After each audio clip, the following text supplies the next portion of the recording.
டேய் சொன்னா கேளுங்கடா. சும்மா போன போட்டு டார்ச்சர் பண்ணிட்டே இருக்கீங்கடா. என்கிட்ட டிக்கெட் இல்லடா, புரிஞ்சுக்குங்கடா. சார் டீ எடுத்துக்கோங்க சார். போன வைடா. அம்மா என்ன போன்ல செம ஜாலியா பேசிட்டு இருக்கீங்க. நீ வேறம்மா, நாளைக்கு சந்தைக்கு ஒரு ஆடு வருது இல்ல, அந்த ஆட்டுக்கு நம்ம வந்து விருந்தா போறோமா இல்ல இந்த ஆடு நமக்கு விருந்தா போதான்றத பத்தி தான் நான் பேசிக்கிட்டு இருந்தேன் நானு. ஆடா என்ன புது பிசினஸ், ஆட்டு வியாபாரம் பண்ண ஆரம்பிச்சிட்டீங்களா? நீ வேறம்மா, ஓட்டு படம் வருது இல்லம்மா, அது சம்பந்தமா போன போட்டு டிக்கெட்டை கொடுத்து நம்ம என்னமோ ஏஜென்ட் மாதிரியோ நம்ம கிட்ட டிக்கெட் இருக்க மாதிரி டார்ச்சர் தாங்க முடியலமா. அத சொல்லிக்கிட்டு இருந்தேன் நானு. அட ஆமா சார், நான் கூட சோசியல் மீடியால ரொம்ப ஓவரா ஹைப் பண்ணிட்டு இருக்காங்க அந்த படத்தை பத்தி. எனக்கும் ஒரு நிமிஷம், ஹைப் பண்றாங்களா? பாதி பேரு படம் வரதே தெரியலன்னு பேசிக்கிட்டு இருக்காங்க, என்ன ஹைப் பண்றாங்கன்னு சொல்லிட்டு. சோசியல் மீடியால ஹைப் தானே சார் பண்ணுவாங்க. ஓகே ஓகே, அதனால என்னமோ பண்ணிட்டு இருக்காங்க. சரி விடுங்க, அத பத்தி நிறைய क्वेश्चंस எனக்கு மண்டைக்குள்ள ஓடிக்கிட்டே இருக்கு சார். சரி வா, வரிசையா வா. டீ வேற கொடுத்துட்ட, அப்ப வரிசையா கேள்வியை விடு, ஒரு கேள்விக்கு பதில சொல்லிட்டு போறேன். அப்ப super sir. Hey iconic viewers, வணக்கம் and welcome to our channel icon.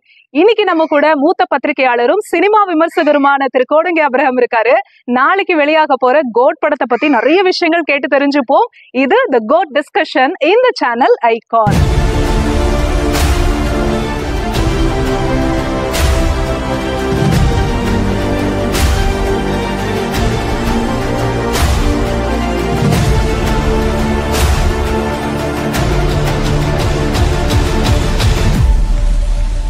இந்த டீயை வச்சிடுறேன்.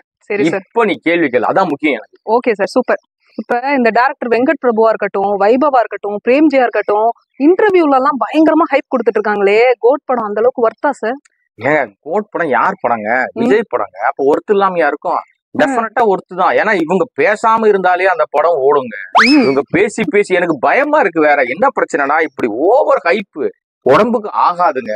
என்ன பண்ண போறாங்கன்னே தெரியல. ஏன்னா நீங்க எங்க போனாலும் வந்து வெங்கட் பிரபு பேசுறது, வெங்கட் பிரபு டைரக்டர் நிறைய பேசுறாருன்னு வச்சுங்களேன், அது பிரச்சனை இல்ல.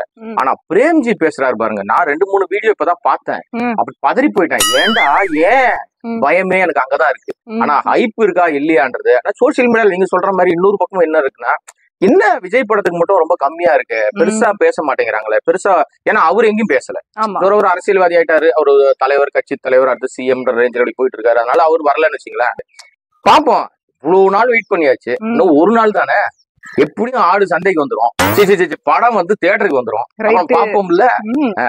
இந்தியன் 2ன்னு ஒரு படம் வந்துச்சு, நல்லா தனமா போயிட்டு இருக்கு. அத போய் ஞாபகப்படுத்திக்கிட்டு இருக்க, பூரா வறுத்து எடுத்துக்கிட்டு இருக்காங்க. நீ வேற ரோஸ்ட் ஸ்பெஷல், வா விஷயத்துக்கு வா. சித்தார்த் வேற பாட்டு எல்லாம் பாடினாரு, பயங்கரமா ஹைப் பண்ணாங்க. அதுதான் கொஞ்சம் பக்குன்னு இருக்கு சார், வேற ஒண்ணும் இல்ல. இதே மாதிரிதான் அங்க எங்க சித்தார்த் பாட்டு பாடினாரோ அதே மாதிரி பாத்தீங்கன்னா பிரேம்ஜி, நான் ஒரு சேனல்ல பாக்குறேன், உள்ள படத்தை நீங்க ஆரம்பிச்ச உடனே, உட்கார்ந்த உடனே, ஆரம்பிச்ச உடனே, டேய் சொல்லுடா முதல்ல, எல்லாரும் உடனே உடனேன்றீங்கன்னா அப்படியே தீ பிடிச்சி தேட்டரே எரிய விடுறாப்புல. இப்படி ஏத்தி ஏத்தி விட்டுதாங்க நல்ல படத்தெல்லாம் காலி பண்றாங்க. பாக்கலாம், ஏன்னா நம்ம சொன்ன மாதிரிதான். ஏன்னா இவங்க ஏத்துற ஆட்களுக்கு ஏத்த அளவுக்கு கண்டென்ட் இருக்கணும் இல்ல. ஏன்னா இப்ப வந்த 3 பாட்டு வந்தது, 3 சிங்கிளும் முக்கிட்டே இருக்கு, தள்ளி தள்ளி விட்டுட்டு இருக்காங்க. போன்னு போக மாட்டேங்குது. ஆனா தெரியல, ஹைப் இல்லாம வந்தாலும் சில நேரங்கள்ல படம் கண்டென்ட் நல்லா இருந்துச்சுன்னா ஓடி போயிடும். பட் விஜய்க்கு ஒரு மார்க்கெட் இருக்கு, ஃபேன் பேஸ் இருக்கு. எப்பவுமே நம்மள வந்து விஜய் ஹேட்டராவே நம்மள ஒண்ணு இல்லம்மா என்ன சொல்லுவான், ஏன்னா கீழே பூரா கமெண்ட் அப்படிதான் வரும். என்ன பண்றது, உண்மையா பேசினா அடி வாங்கதான் செய்ய வேண்டியதா இருக்கு, பலமாட்டிக்கிறாங்க. ஆனா இதுல வேற இந்த கோட் படம் 3 மணி நேரத்துக்கு மேல தாங்குமா? நம்ம மக்களுக்கு அந்த அளவுக்கு பொறுமை இருக்கா சார்? இல்ல இந்த படம் வந்து, ஏன்னா இவர் வந்து முழுமையா அந்த அரசியலுக்கு போறேன்னு சொல்லிட்டதுனால, லாஸ்ட் படத்துக்கு முந்தின படம். இந்த படத்துல என்னெல்லாம் சொல்லுன்னா, 3 மணி நேரம் படம் அப்படின்னா 3 மணி நேரம் ஏன்னு பாக்குறீங்க? விஜய் இருக்காரு, பிரசாந்த் இருக்காரு, பிரேம்தேவா இருக்காரு, அவர் இருக்காரு, இவர் இருக்காருன்னு பெரிய லிஸ்ட் இருக்கு. அப்ப அவங்களுக்கு எல்லாம் அட்லீஸ்ட் 10 நிமிஷம் கொடுத்தா கூட அவங்களுக்குன்னு ஒரு மணி நேரத்தை எடுத்து ஒதுக்கி வைக்கணும். இப்ப விஜய்க்குன்னு தனியா 1 மணி நேரத்தை எடுத்து வைக்கணும், பாட்டுக்குன்னு கொஞ்சம் எடுத்து வைக்கணும், சண்டையை வைக்கணும். அப்ப இதெல்லாம் கணக்கு போட்டா ஒரு 3 மணி நேரம் வருமா? 3 மணி நேரம் படம் இல்ல, நீ 4 மணி நேரம் படம் எடுத்தாலும் நம்மால் பார்ப்பான். ஆனா சரக்கு இல்லைன்னா 3வது நிமிஷமே தூக்கி போட்டு போயிருவான். இந்த படம் என்ன கணக்குல வரப்போகுது? ஏன்னா ஒரு தியேட்டர் அதிபர் சொல்லியிருந்தாரு, அவர் நண்பர்கிட்ட நான் பேசினேன், அவர் வந்து திரையரங்கு உரிமையாளர் அந்த சங்கத்துல பொறுப்புல இருக்காரு. அவர்கிட்ட என்னன்னா, 3 மணி நேரம்லாம் முடியாதுப்பா, மூச்சு திணறுதானே அடிப்பானுங்கப்பா. ஆனா படம் பாத்துட்டீங்களா? படம் பாக்கணுமா, அதான் வந்த பாட்டெல்லாம் பாத்துட்டுமேன்றாரு. இத்தனைக்கும் அவங்க வியாபாரமே திரையரங்கு தான். ஸ்கிரீனுக்கு படம் வந்தாதான் அவங்களுக்கு லாபம். அவங்களே அப்படி சொல்றாங்க. இன்னொரு விஷயம், நம்ம ஆட்கள் இப்ப ரொம்ப இங்கிலீஷ் படம் பார்த்து அந்த ஹாலிவுட் படங்கள்லாம் பார்த்து சின்ன கண்டென்ட் டக்குன்னு வரீங்களா, ஒரு 2.5 மணி நேரம் 2.5 மணி நேரம் படம் பாக்குறீங்களா, எந்திரிச்சு போயிருங்களா மாதிரியே இருக்காங்க. நீங்க 3 மணி நேரம் படம்னாவே முக்கியமா விஷயம் இருக்கணும். இது மாதிரிதான் நீ சொன்ன இந்தியன் 2 அதுவும் பாத்தீங்கன்னா ஒரு மூச்சு திணற அடிச்சாங்க. அதுக்கு அந்த படம் வர்றதுக்கு முன்னாடி பேசின ஆட்கள்லாம் இருக்காங்க பாருங்க, ஒரு பெரிய பேச்சு. எப்படி பேச்சு தெரியுமா, இது மாதிரி வாழ்க்கையில நாங்க ஒரு படம் பார்த்தது இல்ல, இப்படி படம் வந்ததே கிடையாது, இந்த மாதிரி ஒரு பெரிய பேர் கிடைச்சதே இல்லை. நாம கூட அப்படி நம்பிதான் தியேட்டருக்குள்ள போனோம். அப்போ வாங்கின அடி இருக்குல்ல, இப்போ வரைக்கும் வலிக்குதுமா அது. அப்போ அது அடுத்து ஒரு 3 மணி நேரம் வருது இல்ல, சரி ரைட்டு, மனசளவுல நம்ம திடப்படுத்திக்கிட்டு போக வேண்டியதுதான். ஏன்னா ரசிகர்கள் எல்லாம் கொண்டாட்டத்துல காத்திருக்காங்கல்ல. ஒரு நாள் 2 நாள் அவங்க பாணியில விட்டுட்டு 3வது நாள்ல இருந்து நம்ம செய்முறை என்ன செய்யணுமோ அதை செய்யலாம். பட் படம் பார்ப்போம், சரி பார்த்துட்டு தான் படம் நல்லா இருக்கா நல்லா இல்லையான்னு முடிவு பண்ண முடியும். இந்த ஹைப் கேட்டகரியில ஒரு क्वेश्चन இருக்கு. இந்த ஒரு வாரமா தான் இந்த கோட் படத்துக்கு இவ்ளோ ஹைப் காட்டுறாங்க. அதுக்கு முன்னாடி வரைக்கும் எந்த வித எதிர்பார்ப்பும் இருந்த மாதிரி தெரியல. என்ன காரணமா இருக்கும் சார்? இல்ல அது ஆக்சுவலா என்னன்னா, அவரே முதல்ல எனக்கு இந்த ஹைப் எல்லாம் வேண்டாம், இப்ப படத்துக்கு நீங்க எந்த விஷயத்த பண்ணாலும் எனக்கு அது தேவையில்லாத சிரமத்தை உண்டாக்கிறோம். அதனால நீங்க என்ன பண்ணுங்க, இந்த படம் வர்றது பத்தியே பேச வேண்டாம், படம் வரட்டும், படம் ஆடியன்ஸ் கிட்ட கொடுங்க, ஆடியன்ஸ் பார்த்து முடிவு பண்ணிக்கிட்டோம், என் ரசிகர்கள் முடிவு பண்ணிக்கிட்டோன்ற மாதிரி அவரு சொல்லிட்டாரு போல இருக்கு. அதனாலதான் பாத்தீங்கன்னா குட்டி கதை கிடையாது, ஆடியோ லான்ச் கிடையாது, இவ்வளவு பயங்கர நெகட்டிவா போயிட்டு இருக்கு. 3 சாங் வரும்போதும் சிங்கிள் வரும்போதும் பயங்கரமானாங்க. கடைசியில ஒரு மட்ட சாங் வந்துச்சு. ஏன்டா அது என்னடா பேரு மட்ட சாங்கா மட்டமான சாங்கான்னு கேட்க ஆரம்பிச்சிட்டாங்க. நம்ம கேட்கலாமா, அப்படியே கேட்க ஆரம்பிச்சாங்க. ஏன்னா ஒரு பாடல்னா அந்த பாடல்ல இவருக்கு ஒரு பெரிய டான்ஸ், ஏன்னா சின்ன குழந்தைங்க எல்லாம் இவருடைய டான்ஸ் பயங்கரமா, விஜய்க்கு ஒரு பெரிய ஃபேன் ஃபாலோவர்ஸ் இருக்காங்க, அது குழந்தைங்க ரொம்ப பேர் பண்ணுவாங்க. இப்ப குழந்தைங்க கிட்ட நீங்க போய் இந்த சாங் எல்லாம் கொடுத்தீங்கன்னா அது எப்படி பாடும்? ரிப்பீட் பாடுறாங்களா திட்டுறாங்களானே தெரியாது, ரிப்பீட் பண்றதுக்கு வாய்ப்பு இல்ல. இன்னொரு விஷயம் அதுல பெரிய கொடூரம் என்னன்னா, அதுல சென்சார் சர்டிபிகேட் பாத்தீங்கன்னு தெரியல எனக்கு, சென்சார் அவ்வளவு ஆபாச வார்த்தை. நாட்டை ஆள போறேன், நம்ம அடுத்த கட்டத்துக்கு வரேன், அரசியலுக்கு வரேன்றாரு. சரி, இது வரைக்கும் எடுத்த படங்கள் தான் எப்படியோ போயிட்டு போகுது. இப்போ நீங்க வரக்கூடிய படம், இப்போ ஒரு படம் இருக்கு, அடுத்து இன்னொரு படம் இருக்கு. அப்ப இந்த படங்கள்லயாவது எல்லா குடும்பத்தோட உட்காந்து பாக்குற மாதிரி ஒரு விஷயங்கள் இருந்து அங்க பாத்தீங்கன்னா எல்லாம் மியூட், இதை கட் பண்ணு, அதை கட் பண்ணு, அந்த வார்த்தை ஆபாசம், இந்த வார்த்தை, ஏப்பா என்னதான் பிரச்சனை பண்ணி வச்சிருக்கீங்க?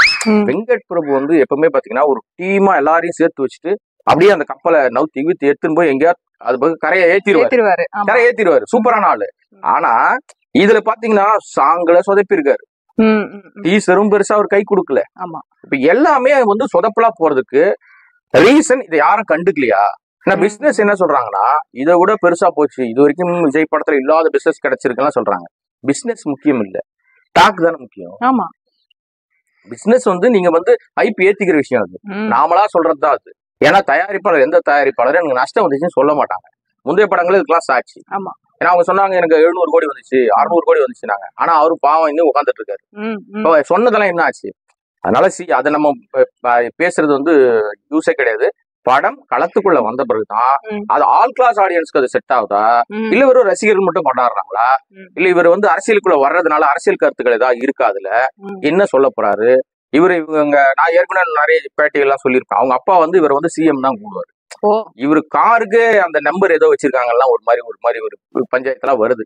சரி பாப்போம், என்ன கோமாளி கூத்து அதுல பண்ணிருக்காங்கன்னு தெரியல. சினிமாவா பாக்குறது ஒரு வகை, ஒரு அரசியலுக்கு வர்றதுனால ஒரு அரசியலோட சேர்ந்துதான் பாப்பாங்க. ஆமா, கண்டிப்பா அதை மறுக்க முடியாது இல்ல. அப்ப அவருக்கான ஒரு ஃபேன் பேஸுக்கு தொண்டர்களா மாறக்கூடிய ரசிகர்களுக்கு இவர் என்ன சொல்லியிருக்காரு, வெயிட் பண்ணுவோம்.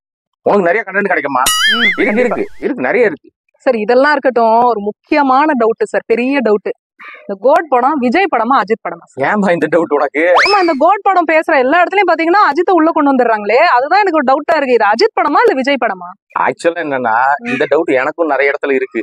நானே பல இடங்கள்ல அதை பேசியிருக்கேன், ஒன்னும் பிரச்சனை இல்லை. என்னன்னா வெங்கட் பிரபு ஆரம்பத்துல இருந்து அவர் பேச ஆரம்பிச்சாலே இது மங்காத்தா விட சூப்பரா வரணும், இதுல நான் அந்த டீசர் அனுப்பி விட்டேன், அஜித் சாருக்கு அனுப்புனேன், அவர் அதை பார்த்துட்டு அந்த டீமுக்கே வாழ்த்து சொன்னாரு, விஜய்க்கு வாழ்த்து சொன்னாரு. இன்னொரு பக்கம் பார்த்தா சிங்கப்பூர் போனா, அங்க போனா பனியன் குட் பை டக்லி பனியனை வந்து ப்ரமோஷன் போடுறாரு. யாரானா எந்த படத்துக்கு? கோட் படத்துக்கு போயிட்டு அங்க வந்து அஜித் படத்தை பத்தி காமிச்சிட்டு இருக்காங்க. இன்னொரு பக்கம் என்னடானா, எந்த படம் உங்களுக்கு பிடிக்கும்னு பிரேம்ஜி கிட்ட கேட்டா பிரேம்ஜி சொல்றாரு எனக்கு மங்காத்தா தான் ரொம்ப பிடிக்கும்ன்றாரு. அப்ப இப்ப எனக்கு வந்து கோட்டை பிடிக்கும்ன்றாரு. எங்க சுத்தினாலும் சுத்தின பக்கம் எல்லாம் அஜித்னே பேசிட்டே இருக்காங்க. அஜித்தை யூஸ் பண்ணி நம்மளால ஆடுபுலி ஆட்டம் ஆடிட்டு இருக்காரு வெங்கட் பிரபு. உண்மையிலேயே அதுல என்ன நடக்குதுன்னு தெரியலமா. இது ஒரு பெரிய ப்ரமோஷன் யுக்தியா இவங்க பயன்படுத்திட்டு இருக்காங்க. இதை நான் பல இடங்கள்ல சொல்றேன். சொன்னா நமக்கு என்ன தெரியுமா சொல்றான், டேய் இவன் அஜித் பேன்ரா, இவன் அஜித் எடுத்துன்னு வந்து பேனு விசிறி போட்டுட்டு இருக்கான்டான்றானுங்க. உண்மையத்தான் யார் சொல்றேன், எடுத்து பாருங்களேன். நீங்க வெங்கட் பிரபு ஆரம்பிச்சாங்க எல்லாரும் அஜித்தை தொடாம ஓட்டு பத்தி பேசுறதே இல்ல. அப்ப நீங்க கேக்குற கேள்வி சந்தேகம் சரிதானே? அதெல்லாம் விட்டுருவோம். அஜித் இந்த படத்துல கேமியோ பண்றாரா இல்லையா? இந்த டவுட் எனக்கும் இருக்கு.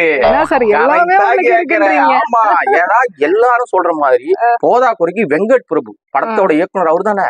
அவரே சொன்னாரு இதுல அஜித் வாய்ஸ் வரலாம், வந்தாலும் வரலாம், ஆள் வரலாம், வந்தாலும் வரலாம், வருதா வரலையான்னு சொல்லுனா சொல்லல.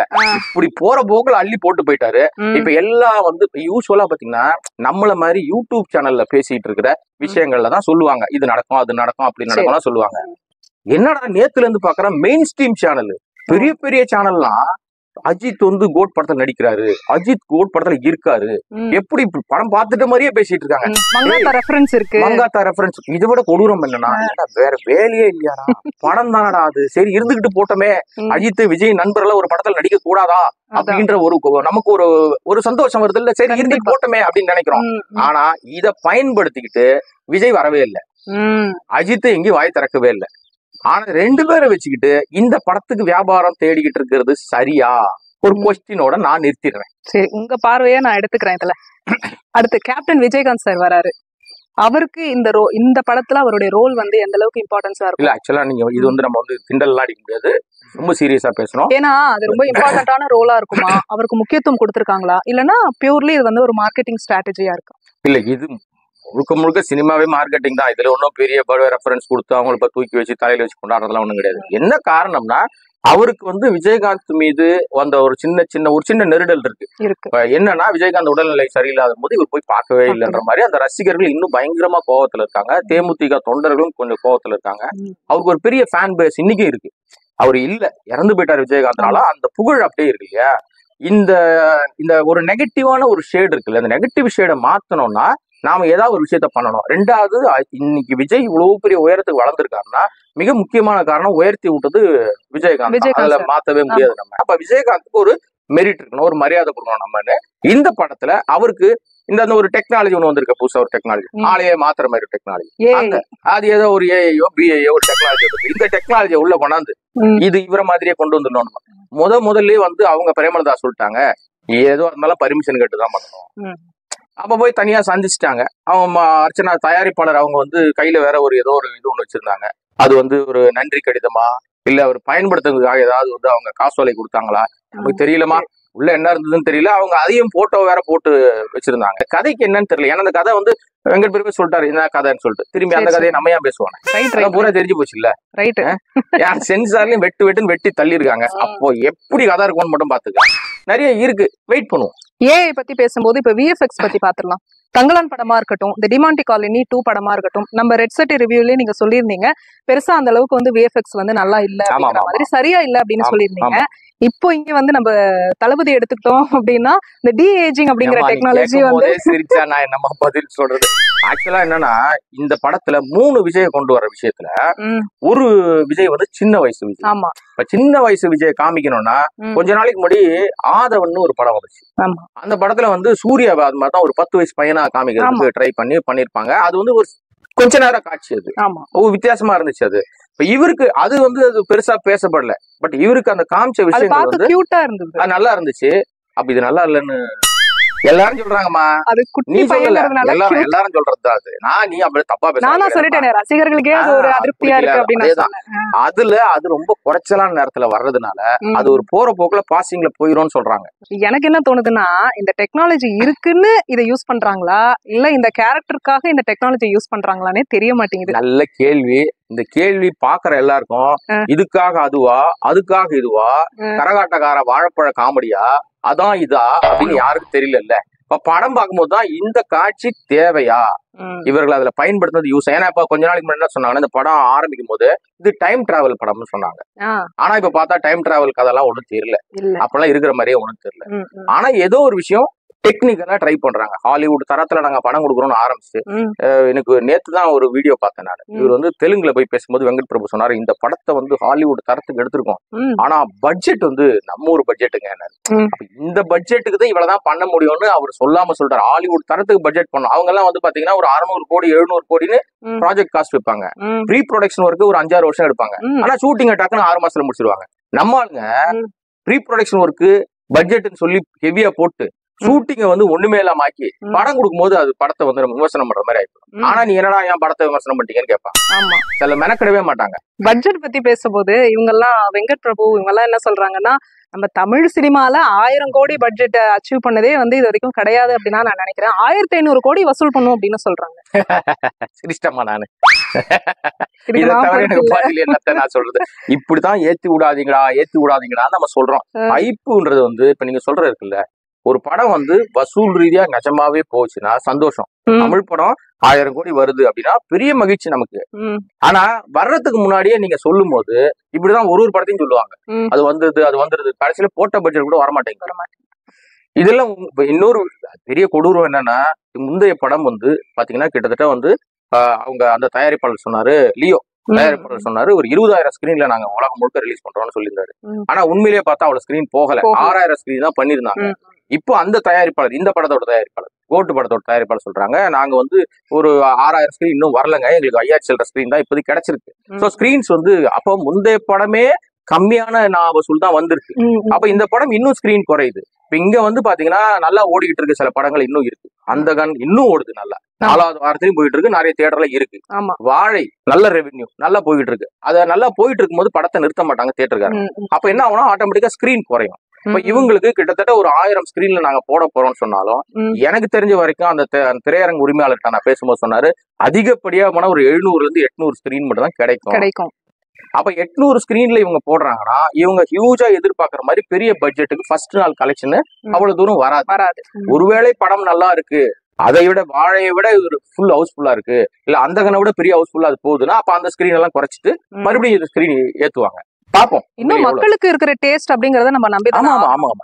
இன்னும் வந்து உங்களுக்கு வன்முறை அதிகமா இருக்கிற படங்களை வந்து பெருசா வந்து மக்கள் விரும்புறாங்களான்னா விமர்சனத்தோட தான் விரும்புறாங்க. ஆல் கிளாஸ் ஆடியன்ஸ் போனா தானே ரிப்பீட் ஆடியன்ஸ் வரணும், ஃபேமிலி ஆடியன்ஸ் வரணும், ஆல் கிளாஸ் ஆடியன்ஸ்க்கான படமா இருக்கணும், பாடல் பெருசா கை கொடுக்கணும். சோ இதுல பாத்தீங்கன்னா இப்ப வெளியில வந்தது பாடல் பெருசா கை கொடுக்கல. நான் கூட இந்த படத்துல 4-5 இன்டர்வலும் நினைச்சேன் சார். யுவன் போட்ட பாட்டு அப்படி, ஏன்னா தளபதி இப்போ விஜயோட படம் அப்படின்னாலே சாங்ஸ் வந்து பெரிய பிளஸ் இருக்கும். ஆனா இந்த படத்துல சாங்ஸ் எல்லாம் அந்த அளவுக்கு ஒன்னும் நான் சொன்ன மாதிரி ரசிகர்களுக்குமே பெருசா வந்து அந்த இல்ல ஆக்சுவலா என்னன்னா நம்ம விசாரிச்சு பார்த்த போது இந்த பாடல்களை ஓகே பண்ணதே விஜய் தான். அவருதான் அந்த பாட்டு வந்து ஓகே, எனக்கு இது ஓகே தான், இது வந்து ரொம்ப ஷட்டிலா இருக்கு, இந்த விசில் போடா இருக்கட்டும், சில பாடல் எல்லாம் வந்து இது ஓகே, எனக்கு போதும் அப்படின்னு ஏத்த மாதிரி அவர் அப்படியே பரிணமிச்சுக்கிட்டாரு. அவரு இல்ல அதை அப்டேட் பண்ணிக்கிறாரு அவர். ஏன்னா அவங்கதான் நாளைக்கு அவங்க வந்து அவருடைய வாக்காளரா மாறுவாங்கன்னு அவர் நினைக்கிறாரு போல இருக்கு. இப்ப அவங்களுக்கு ஏத்த மாதிரி நம்ம கொடுத்துருவோம்னு உள்ள வராரு போல இருக்கு. இது எப்படியோ ஒரே ஒரு விஷயம், எல்லாம் ரெடியா இருக்கு, காய்கறி எல்லாம் அரிஞ்சு வச்சிருக்காங்க, எல்லாம் கரெக்டா பிரியாணிக்கு தயாராயிருக்கு. நான் வந்து ரசனை பிரியாணி சொல்றேன், அது தயாரா இருக்கு. அடுப்புல ஏத்தி இறக்குறதுக்கு இன்னும் ஒரு நாள் இருக்கு. முதல் நாள் முதல் ஷோலயே வந்து வச்சு நமக்கு வந்து பரிமாறும் போதே தெரிஞ்சிடும் எப்படி இருக்கு. வாசனையை மட்டும் நம்பி போய் பல இடங்கள மாட்டி முடிச்சிருக்கோம்ல. பிரியாணிங்கிற பேரு கேட்டே போயிடுவாங்க சார், போவாங்கல்ல. உள்ள போன பிறகு வாயில் அடிச்சு வைக்கும் போது தானே தெரியும். அப்ப ரசனை எப்படி இருக்குன்னு பாப்போம் நம்ம. அப்ப நம்ம மறுபடியும் பேசுவோம்ல. நிச்சயமா. இப்போ பிரசாந்தா இருக்கட்டும், இவர் பிரபுதேவா மாஸ்டரா இருக்கட்டும், அஜ்மல், மோகன், இந்த மாதிரி ஒரு பெரிய நட்சத்திர பட்டாளமே நடிச்சிருக்காங்களே இந்த கோட் படத்துல. சோ அத பத்தி சொல்லுங்க. ஆக்சுவலா என்னன்னா இன்னைக்கு வந்து தமிழ் சினிமால ஒரு எழுதப்படாத விதி ஒண்ணு ஆயிடுச்சு. என்னன்னா ஹீரோயின் ஒரு வில்லன் அப்படின்னு கதையை பண்ணவங்க எல்லாம் போயிட்டாங்க. இப்ப எல்லாம் என்ன பண்றாங்க அப்படின்னா பேன் இண்டியா பிலிம், இப்ப நீங்க தெலுங்கு எல்லா லாங்குவேஜ் எடுத்துட்டு ஃபுல்லா நம்ம எடுத்தோம்னா பட்ஜெட்டும் நம்ம திருப்பி எடுத்துக்கலாம். ஒரு பேன் இண்டியா பிலிமாவை மாறிடும். இப்ப நீங்க எடுத்து பாருங்களா, இன்னைக்கு டாப்பா இருக்கிற ஒரு 10 பேர் தான் இருக்காங்க, 10 ஹீரோக்கள் தான் இருக்காங்க. அதுல குறிப்பிட்ட சிலர் என்ன பண்றாங்க, அது ரஜினி கமலா இருக்கலாம், இல்ல விஜயா இருக்கலாம், அஜித்தா இருக்கலாம், இவங்க எல்லாம் என்ன பண்றாங்கன்னா அவங்க ஸ்டார்ஸ் எல்லாமே வேற வேற லாங்குவேஜ் இருந்து ஒரு ஆளை எடுத்து போட்டு படங்கள் பண்ண ஆரம்பிச்சாங்க. ஜெயிலர் பெரிய ஹியூஜ் வெற்றி, அது எல்லாரையும் கண்ணை உறுத்திருச்சு. அது பெரிய அந்த இதோட ஸ்டாரே எடுத்து பண்ணாங்க. ஆமா, அது பெரிய கண்ணை உறுத்திருச்சு எல்லாருக்குமே. அந்த அடிப்படையில தான் அடுத்தடுத்து வந்த எல்லா படங்களையுமே, இப்ப இதுல கோட்ல வந்து வெறும் விஜய் படமா அது நம்மளே பேசுறோம். இப்ப பாத்தீங்கன்னா இவ்வளவு ஸ்டார்ஸ் இருக்காங்க இதுல. அப்ப வெற்றி, பட் என்னன்னா ஜெயிச்சுட்டா அந்த வெற்றி வந்து யார போய் சேரும்னா விஜய் தான். விஜய் சேரும். தோத்துட்டாலும் வெங்கட் பிரபு சொல்ல மாட்டாங்க, விஜய் தான் சொல்லுவாங்க. ஆனா ஆக்சுவலா இதுல பாத்தீங்கன்னா எல்லாருமே இருக்காங்க, கலந்துருக்காங்க. அடுத்து வர வேட்டையன்லயும் பாத்தீங்கன்னா நிறைய பேர் இருக்காங்க. அடுத்து வர படங்கள் எல்லா படங்களையும், இப்ப கமல் படங்கள் எல்லா படங்கள்லயும் பெரிய பெரிய ஆட்கள் இருக்காங்க. தங்களை பாத்தீங்கன்னா சிம்பு இருக்காரு, அவர் இருக்காரு, இவர் இருக்காரு, பெரிய பட்டியலே இருக்கு. தமிழ் சினிமாவுடைய அந்த கலை யதார்த்தம் மாறி போச்சு, ரசிகருடைய ரசனை மாறி போச்சு. அதனால இந்த படத்தை வந்து நம்ம வந்து எப்படி எதிர்பார்க்கலாம் அப்படின்னா, ஒரு ஹீரோவோட படம் அப்படின்னு பார்க்காம ஒட்டுமொத்தமா ஒரு சினிமா வந்திருக்கு. நல்லா இருந்தா கொண்டாடுவாங்க, நல்லா இல்லைன்னா தூக்கி போட்டு போயிடுவாங்க. சிம்பிள்.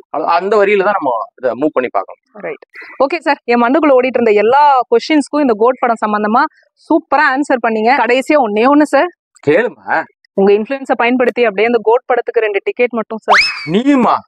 அட போமா சார், எங்க சார் போயிட்டீங்க?